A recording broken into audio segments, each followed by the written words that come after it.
This piece is called Silhouette. I was looking out my window one night, not being creepy, just zoning out and looking at the stars and lights. Anyway, I saw a person waiting for the bus under a streetlight.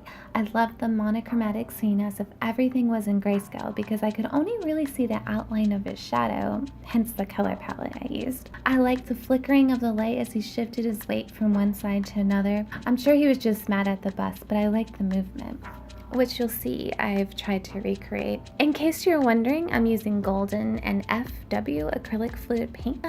That's pretty much it for the painting. Since we have time, I want to share an interesting story I read by Joanne Major. It's a true story from the 1700s. Alright, so the scene is nightfall, 1700s. We zoom in to a farmer's wife who is worried sick because her husband never returned from the market. So she goes to bed, and the next morning she's awoken by a knock on the door. She opens it to a random guy. Let's call him Steve. He asks if her husband had been back. She says no. Then he goes on to explain that the farmer's ghost revealed himself to him, showed him the stab wounds that killed him, named the murderer, and told him where his body was dumped.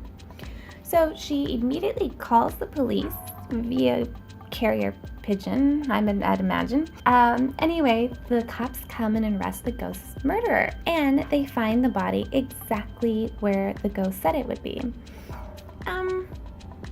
So the problem is, when they're in court, the only evidence they had against the murderer was of a ghost. So the judge was like, we need the ghost to testify.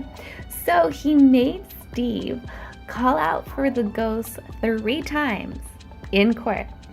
The ghost failed to appear, so let the murderer go. But much to everyone's surprise, the judge then turns to Steve and accuses him of the murder. After getting a warrant and searching his house, it turns out he was the murderer after all. This story was printed in the newspaper as a true cautionary tale and reminds me of a quote from an old fisherman I saw on TV. Be open-minded, but not so open-minded that your brain falls out.